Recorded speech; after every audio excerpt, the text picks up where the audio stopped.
All right, welcome to the latest episode of Colman Power Organic Fitness Podcast. So, this week's show is going to be quite specific. It's going to be based on just alone, singly, organic foods and how to grow a little bit of your own. Got a couple of super questions in from the likes of a couple of other people. I'm mentoring two particular individuals as well, and we'll be getting questions from that came in directly from them. So the first of which we get straight on into it is the likes of how to grow your own and what to do and what are the steps and what are the stages. And the next one is the no-dig system, what it is in relation to compost. Then the likes of transplanting, when to know to how to transplant your greens, and then tomatoes, what to do when they're looking sick, and everything to know about tomatoes. So those are the things that are after coming in, and that for those of you watching this on YouTube, what I'm doing now is I'm actually getting sun exposure first thing in the morning because I'm a major believer in it. So that's why my face is kind of glowing yellowy white, whitey yellow. Nonetheless, it's coming through the sun. It's the sunrise. You might even hear the birds in the background with this podcast. So I'll bring this mic a little bit closer so if you see it. Karaoke, not tonight. So the first question came in from Emma Barlow, based in the UK. Okay, she came in from Instagram. So again, if you want any questions answered on the show, just send me a message directly, and I'll add it to the likes of the notes. And you get a shout. You can come in anonymously, or you can get your name called out on the show. So the first is how to grow your own, and in relation to what to grow. So the first question we need to do is what vegetables do you like, and what vegetables and space do you have? First thing then again is the seeds. You need seeds. So whatever it is, you need to get your hands on seeds. So foods that I highly recommend you to grow are ones, organic fitness foods. The first ones are greens, any greens you like, whether it be Oriental Salads. So that's rocket, arugula, mensuna. So arugula and rocket are the same thing. They're just called different things in different continents. In America, it's called arugula. In Europe, it's called rocket. So those are Oriental Salads. Oriental Salads are part of the brassica family. They're related to kale, broccoli.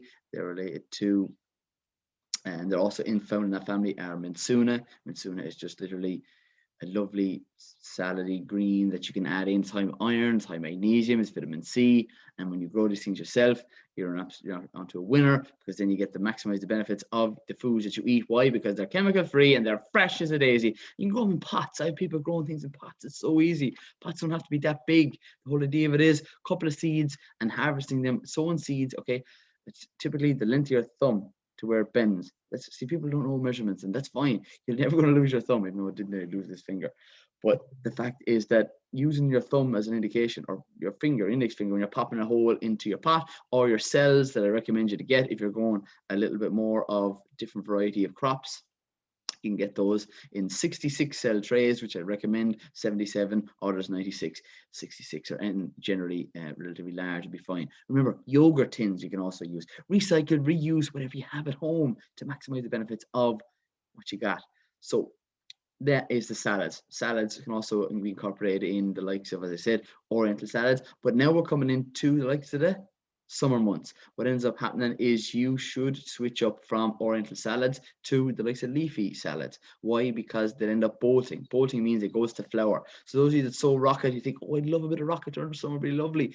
You might get a harvest of it, but it'll bolt. Bolting, as I said, it's end up going to flower because the plant and the vegetable, the crop is stressed, and what it ends up wants to produce a seed so it can reproduce and survive and get it on into the next year or into the colder months. So it tries to produce its seed, and that's something you can save your own seeds that I highly recommend you to do, especially if you're growing on a small scale. It's such an enjoyable process of sowing something, leaving it and getting a harvest of it, leaving it go to flower, when every flower turns into a seed, and the seed then is exactly what you can do. It saves you money long term, right? Growing organically couldn't be any easier.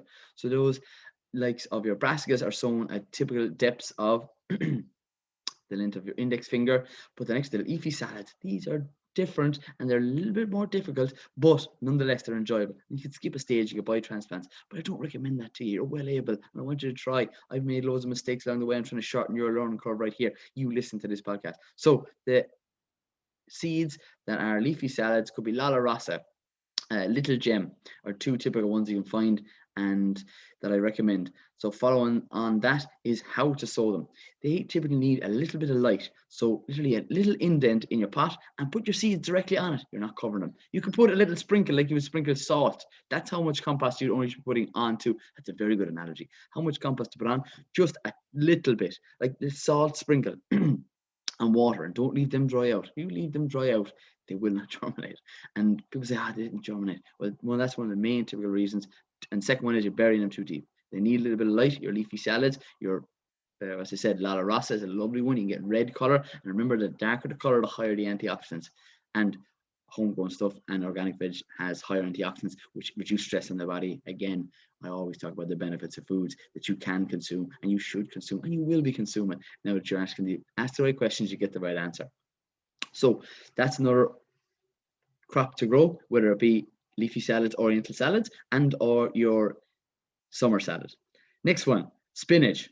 Typical. Again, this is going to be for the majority of the crops. You pop it in your finger, indent, pop it in a seed. It's a large seed. It's an absolute simple one. There are different types of spinach. There's annual spinach, okay, and there is perpetual spinach. Perpetual spinach is easier and it's a larger leaf. You get a better bang for your buck, and I recommend it to you starting off as a beginner. But you can also grow the two of them. Good too. You just won't get as many leaves off the other one.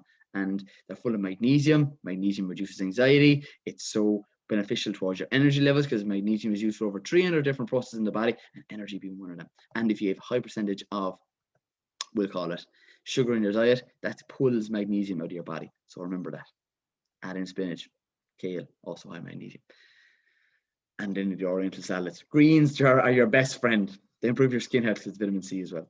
So that's the depth of your spinach or so on. 1 centimeter deep, 2 centimeters deep, whatever the indent in your finger is. It's a grand scheme of things. It doesn't matter as long as they're buried plenty deep, not your leafy salads. Okay, beetroot, another one, another classic. Why? Because it's the same antioxidants as blueberries, but a hell of a lot cheaper.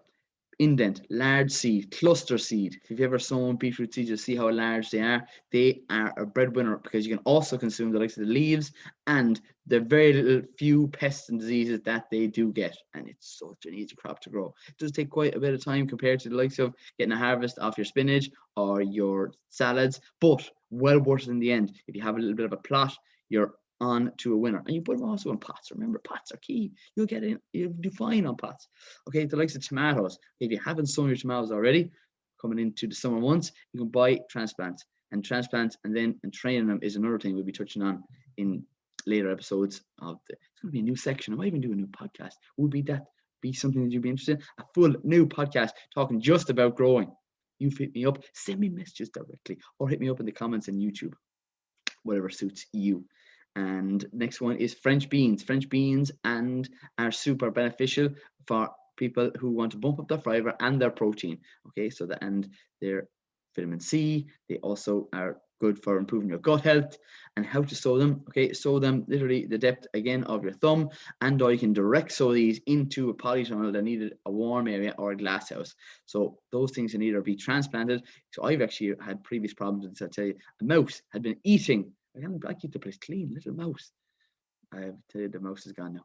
So sad story. Mickey, you're out. So he is out the gap.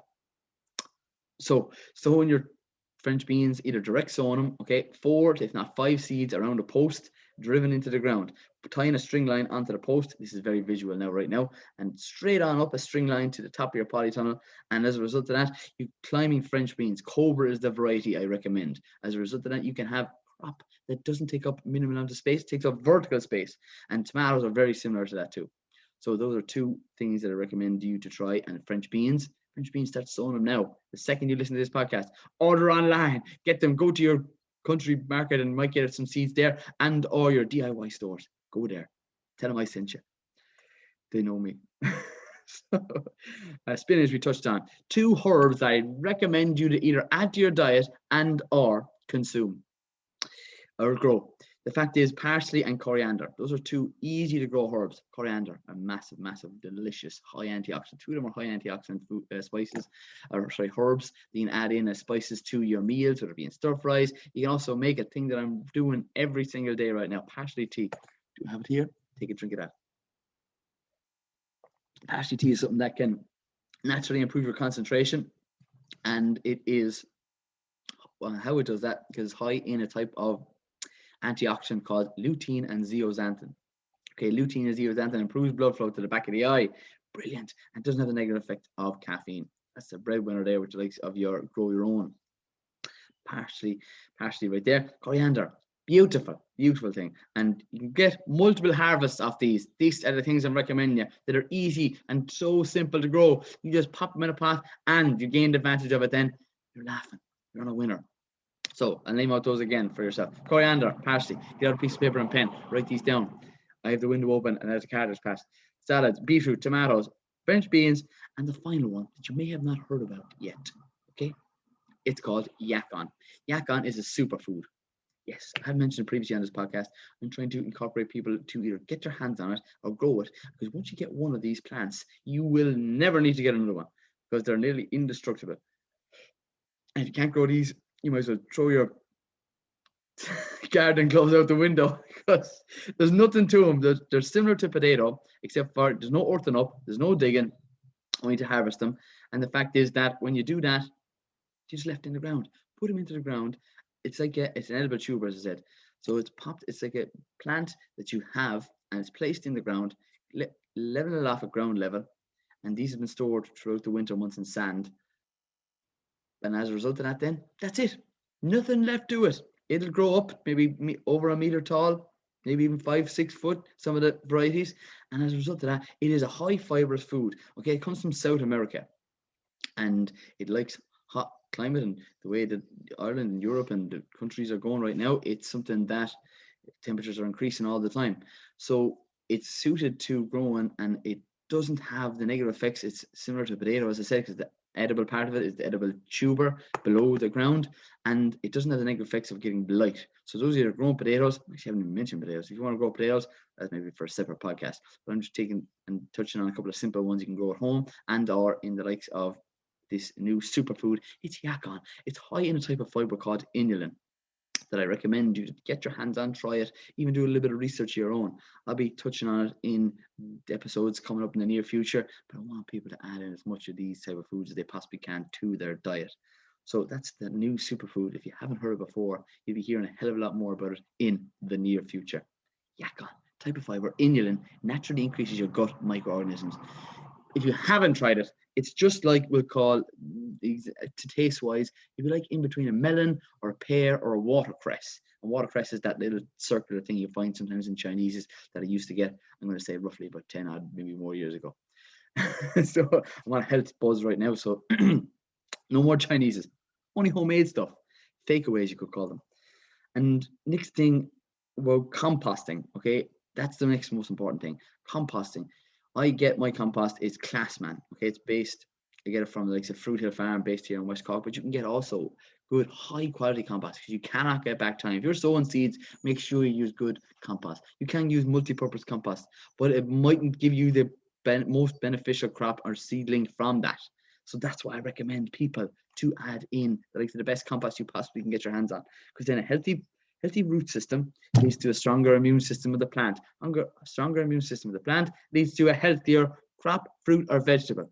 That is the breadwinner of the tip of the day. Start off with your feet, with your roots in the right. God, I wish actually I was outside now. I nearly could because the sun is lovely. And that's, I suppose, my sixpence on the likes of the vegetables you can grow with your own, and to do a little bit more reading on the likes of that Yacon. So, like the compost, veg, okay, and how to make your own compost. A lot of people waste the materials that do come off the crops that they grow, and one of the ones that I recommend you to start incorporating in is a New Zealand box scheme. Okay, New Zealand box scheme is the 3 base systems. Okay, but how do you incorporate it? How do you incorporate it? How do you start it? Simple form is the likes of pallets. Okay, 1 pallet, 2 pallets, 3 pallets, and then one's at the back. So how many pallets is that in total? 2, 3, 4, 5, 6. 6 pallets in total. I do that as a piece of paper. And your dividing sections are something that it's at each one of the stages is turned over. But to start off in your most basic level is a single layer of straw at the bottom, like you can get a bale of straw quite cheaply, get your hands on it. Then you're putting in the likes of green leafy material, where the offcuts of your salads that you're not eating, material from that you haven't consumed in, or ends of items that you haven't consumed in your meals, they all go into the compost. And if you're harvesting crops, I mentioned this, the bits that are maybe a bit moldy or a bit dirty, they can all go on top. But the main next ingredient I want to tell you is the like of mixing green and brown. So the green material is leafy material, okay, and adding in grass mulch. But I'm going to touch on that just in a very second. So grass clippings, grass mulch, and like I said, brown material, whether it be leaf mold, okay, well decomposed leaf mold, and the next one that's brown is either farmyard manure. Farmyard manure, the older the better. Don't be putting fresh manure on the likes of your compost or your vegetables. If you ever did that, I have another fella that I'm currently giving mentoring to, just had awful trouble with his tomatoes. We'll be touching on that in a minute, but geez, literally nearly killed him. Nearly killed him. We're hoping and we're saying a prayer that he hasn't done the job on him. So because it's too fresh, too toxic to the plants, it hasn't been broken down. The worms haven't done their job in the microorganisms. A lot of people talk about gut microorganisms. There's also gut microorganisms found in the soil, and that's what we have to look after. And people are spraying the likes of their periphery edges of their beds and or their garden or their edges or the weeds that are out in the, anywhere. It's something that I don't want people to do. Why? Because then that ends up in the water table, and what ends up in the water table then is end up in our water that we're spraying or we're applying to our plants. So remember that. So getting back to the likes of the farmyard manure. Farmyard manure is broken down is something in horse manure as well. Anything broken down that has high nutrients in it. Mixing the green and brown. Green and brown is going to something that will speed up the process of breaking down that material. But why you're adding in the likes of that grass clippings, as I was saying, was it really does increase the temperatures. And what you need to, excuse me, increase the temperatures is to make sure that the process is fully broken down. And when you do that, as a result of that, you then speed up the process of where you can get, you turn it over into the next stage and finally turn it over into the third stage. You have lovely compost that you can add to your beds, adding and reducing the losses of nutrients from the likes of your soil. That's a New Zealand box, adding that in. Because how many of us have ever cut the likes of the grass and put it up in a pile in the corner of the likes of your home, and you see sometimes you might see steam and you put your hand in through it and it's increasing the temperatures. Yes, but what ends up happening is the big pile of muck in the corner. That's the green, that's the nitrogen. Okay, you need the likes of the other nutrients such as potassium and phosphorus that can be found in other sources such as your leaves and your farmyard manure that you've left decomposed. Remember, I really have to stress that, decomposed farmyard manure. And that's the form of, we call it regenerative agriculture, minimizes losses from the farm, then minimizes inputs that you need to put back into the soil. Okay, so a lot of people are talking about there's losses, a reduced amount of vitamins and minerals from the excess amount of depletion from the ground. Yes, but we're adding it in, either growing a little bit of your own, or organic horticulture, organic production of fruits and vegetables do need the likes of either, because it's recommended and they're regularly tested, the inputs from regenerative methods such as farmyard manure being one of the main ones. And I suppose then anybody can do that and set up that system. And one other point in relation to fruits and things, and fruits, yeah, I didn't touch on the fruits that you can grow your own. Apple tree. If you haven't got an apple tree in your garden and you're settled and you're living somewhere right now, get your hands on one. Get yourself one that you can remember and have a significant date. What I've actually done as I've become an uncle there quite recently, I got my niece an apple tree. So on the just happened to be the time that it's flowering. Each year it flowers, she'll be a year older, and that's something that's quite significant to anyone you wanted to buy something for, whether it be an anniversary or a wedding present. It's something that's going to be there for a long duration of time, especially if you get a good variety and look after it and put it in a place where it's safe and it won't be damaged. And that's something you can do. And other fruits, and important to get those apples organically, whether you're growing them your own or you're consuming them. Why? Because apples are one of the, and fruits, the next point you're going to touch on, are one of the produce that are heavily sprayed each and every year. Apples are a natural prebiotic, good for your gut health. So making sure that you either grow your own apples, get an apple tree, put it in the ground, there ain't nothing to it. It looks after itself. And the next one is fruits. Whether you're growing strawberries, you can grow them in tubs, you can grow them in barrels, you can grow them in the soil, and putting straw underneath them because that prevents the likes of the strawberries from sitting on the ground and getting a little bit of mildew. And that is something that I recommend. Why? Because strawberries are one of the top foods that are heavily sprayed each and every year. They're on the list of Dirty Dozen, which I also have on my Instagram page listed of fruits and vegetables to consume organically each and every week. Yeah, we need to eat these fruits and fruits. That's difficult to say all at once. These vegetables and fruits organically.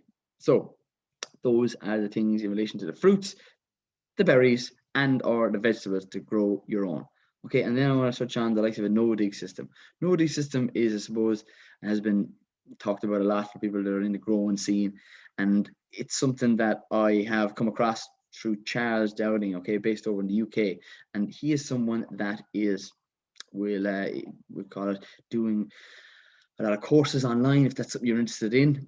And I would recommend to people to check him out. And he's done a lot of research on the likes of no dig. It's what it is. Remember, as I touched on, there's microorganisms found in the soil, but remember that disturbing them, whether you're harvesting them or digging them or rotivating is something that I do or recommend. Why? Because you're killing firstly one of the largest microorganisms in the soil, the worms. You're chopping them up into tiny pieces. But at a smaller level, there's tiny, minute mycelium and things that are mushrooms are grown from in the soil. Have you ever seen like some white material, a leaf mold left in a corner? That's mycelium, and mushrooms will form from that. But when the mycelium at a smaller level, what it actually does is it improves the likes of the root zone of the vegetables or crops that attach to that.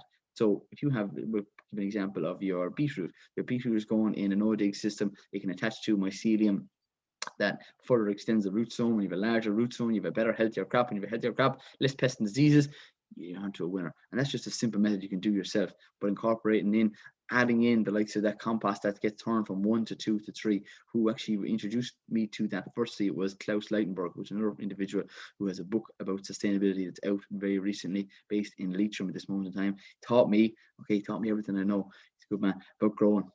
I'm teaching him about health and fitness too.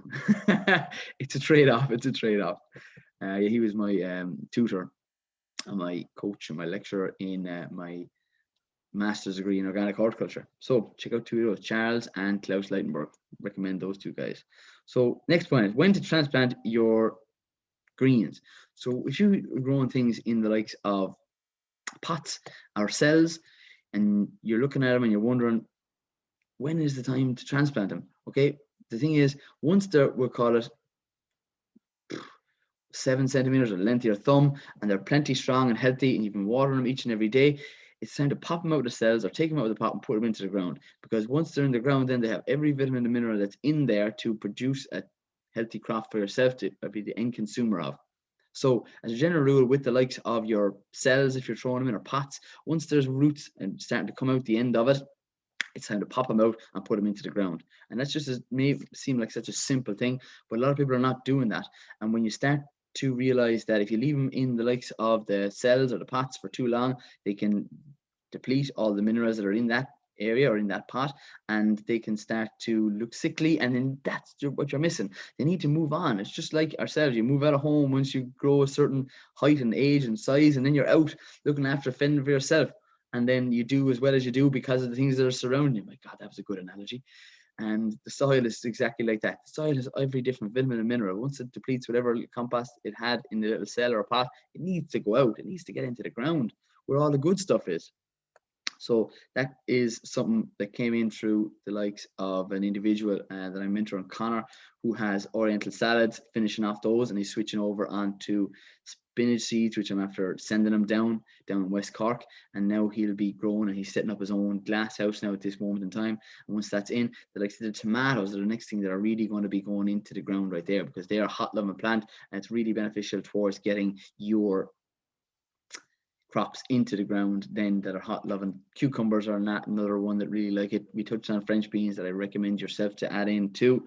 And then I suppose the final question, so it came in from the likes of Connor. So Connor, tomato plants looking sick, what to do? So that next point is, if sometimes looking so well, it's as a result of what it's lacking. It's lacking something, but without seeing the likes of the crop, it's important to note that it needs either good compost or it needs to be put into a place where it's less stressed. So tomatoes typically can get numerous different deficiencies, whether it be calcium deficiencies, and there are different signs for that, yellow in the leaves. And if you have the fruit, it can be blossom end rot, which means a circular little black dot on the ends of the fruits, that I recommend people then to add in the likes of calcium. Where can you get calcium? Remember, calcium can and is found in the likes of eggshells. Okay, putting those into your compost and or grinding them up and putting them into the soil is one way of adding in calcium to your diet. There's also fish applicants that you can use. That remember, fish is also fish bones being one of the main things, and there's a scale that you can be ground up and either using it as a dilute in water application that can give it that boost in calcium that prevents the likes of your tomatoes getting that blossom end rot. Because remember, whatever's in the soil or whatever's lacking in the soil is going to be determined of what signs and your plant is going to give you, and your plant's going to tell you whether it's looking healthy or it's looking sick. And the exact same with us. If you say you have low energy levels and you're looking down, your head's drooped, that's a direct indication where you're lacking either a vitamin, a mineral, or antioxidants. And plants will tell you that too, and they'll tell you straight up, and if you're not looking after them, they're going to die. So I suppose reading plants is one thing, and if you have any questions, or if you could send me on photographs of these fruits or vegetables that you're growing with, or tomato, and tomato is actually a fruit, so we'll touch on that later in later episodes. But those are a little bit of the tips and the questions that came in through Emma Barlow. We got Paul down in West Cork, and we have Connor in relation to the likes of Transplant and the greens. So thanks for those questions. And I suppose if you found any value from this at all, I'd highly appreciate maybe you sharing it on social media, or sharing it with one other person, or send me a message directly. If you're a first time listener, or if you're a long time listener, welcome back to the show. And I always like to finish off these episodes. I suppose stay tuned, stay classy, and keep it organic.